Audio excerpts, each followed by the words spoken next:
नमस्कार, मैं हूं राधिका राज और आप देख रहे हैं 4 का चक्रव्यूह। आज 4 के चक्रव्यूह की सबसे बड़ी खबर आपको बता दें, अतीक अहमद के बेटे से जुड़ी है, जिसने सीएम योगी से गुहार लगाई है।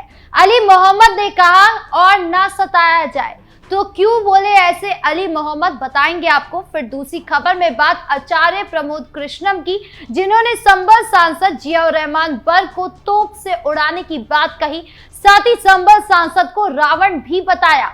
और क्या बोले आचार्य प्रमोद कृष्णम और क्यों बोले, बताएंगे आपको। फिर तीसरी खबर में बात आई लव मोहम्मद की, जिनको लेकर चल रहे विवाद पर अब चंद्रशेखर रावण का गुस्सा फूटा, बताएंगे आपको क्या बोले चंद्रशेखर रावण।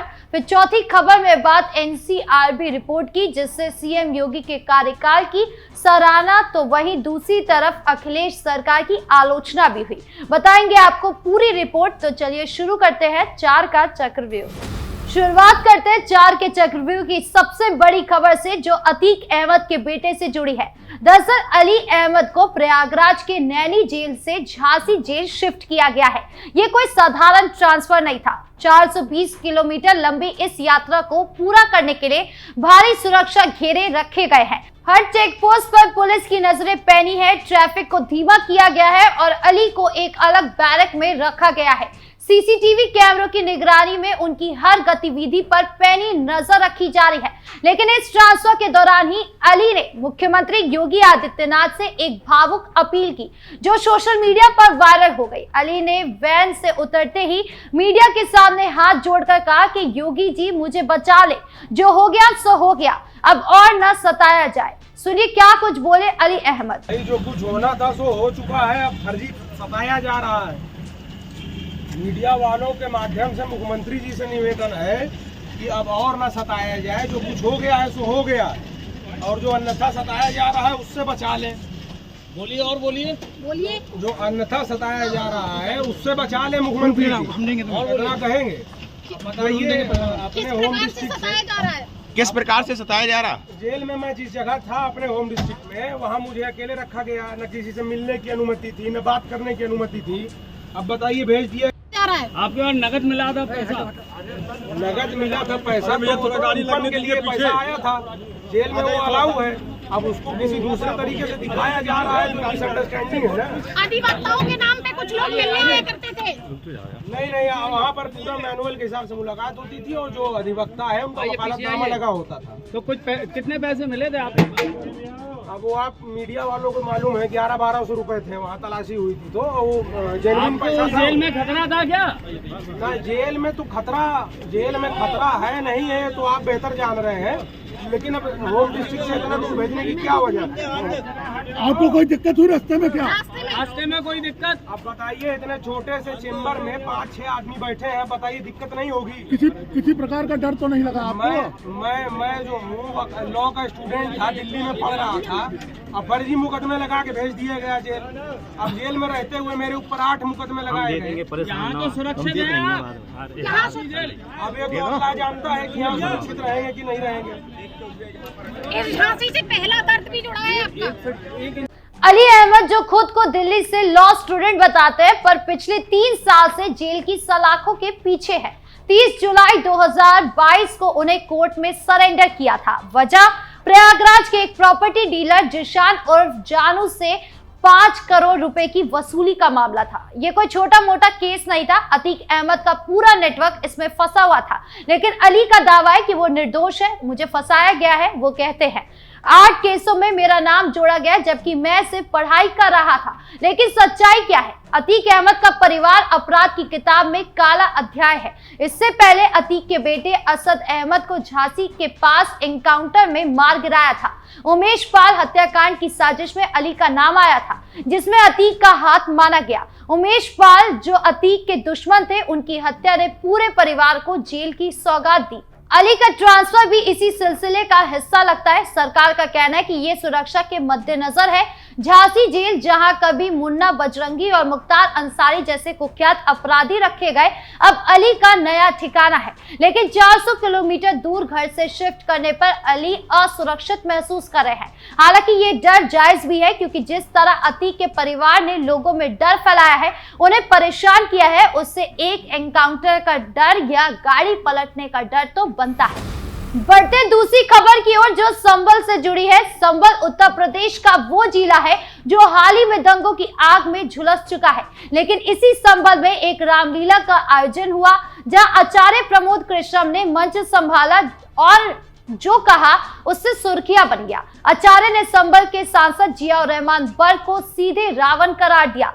न सिर्फ इतना, उन्होंने चेतावनी दी कि दंगे भड़काने वालों पर बुलडोजर ही नहीं, तोपें और गोला बर्शी भी चलेगी। रावण को तोप से उड़ा देंगे। उन्होंने यूपी के मुख्यमंत्री योगी आदित्यनाथ को लेकर कहा कि उन्हें कोई अभिमन्यु न समझे, योगी अर्जुन है जो सीधे वार करते हैं। उन्होंने कहा कि सनातन धर्म पर लगातार हमले हो रहे, लेकिन हिंदू समाज कभी भी बलिदान से पीछे नहीं हटा है और न ही पीछे हटेगा। उनके शब्दों ने माहौल को गरमा दिया है। ये बयान रामलीला के मंच से आया है, जहां हजारों लोग जमा थे।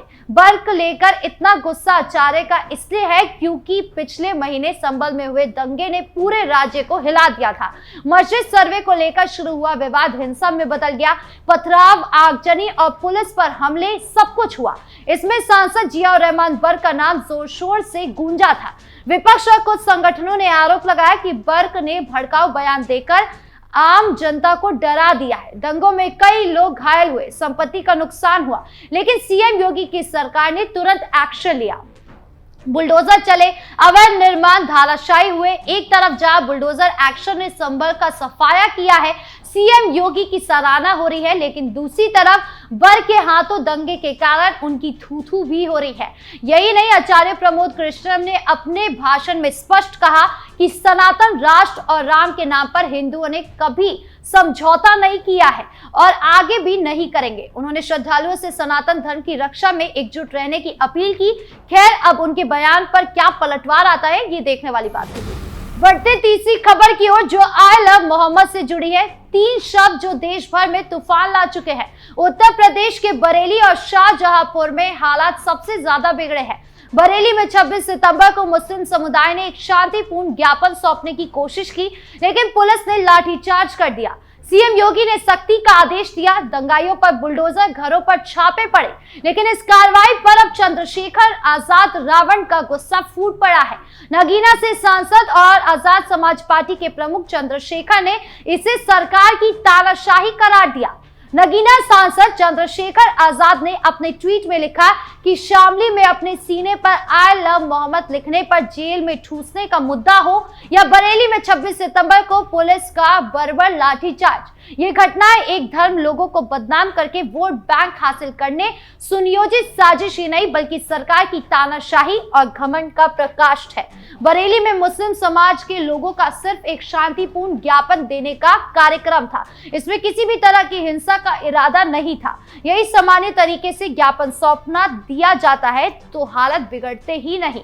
ज्ञापन तो छोड़िए, नमाज अदा करने तक की अनुमति नहीं दी गई थी। इसके बाद अपने आका को खुश करने के लिए पुलिस ने लाठीचार्ज करके बेगुनाहों को घायल कर दिया। बेगुनाह चंद्रशेखर रावण किन्हें बेगुनाह कह रहे हैं, जो हजारों की संख्या में आई लव मोहम्मद के नाम पर पत्थरबाजी कर रहे थे। रावण का इस तरह का बयान साफ तौर पर दिखाता है कि वो मुस्लिम वोट बैंक की राजनीति कर रहे हैं। बढ़ते चौथी खबर की ओर, जो एनसीआरबी की रिपोर्ट से जुड़ी है। उत्तर प्रदेश में कानून व्यवस्था का ग्राफ किस दिशा में जा रहा है, एनसीआरबी की 2023 रिपोर्ट इसका साफ जवाब देती है। सीएम योगी ने 7 साल के कार्यकाल में यूपी 0 दंगा वाला राज्य बना दिया। 2023 में एक भी सांप्रदायिक या धार्मिक दंगा नहीं हुआ। यह ऐतिहासिक उपलब्धि है, पहले कभी ऐसा नहीं हुआ। 2007 से 2011 में 616 घटनाएं हुई, 121 मौतें हुई, लेकिन 2017 के बाद जीरो टॉलरेंस पॉलिसी से हालात बदले। बरेली या बहराइच जैसे मामले के 24 घंटे में काबू हो गए। अपराध दर 25% घटा, 335.3 पर पहुंची। राष्ट्रीय औसत 448.3 से कम रहा। दंगा केस लगभग 0 हो गया और ये सब योगी सरकार की सख्ती का नतीजा है। बुलडोजर एनकाउंटर और तेज कार्रवाई। अखिलेश सरकार की आलोचना स्वाभाविक है क्योंकि उनके समय दंगे आम थे।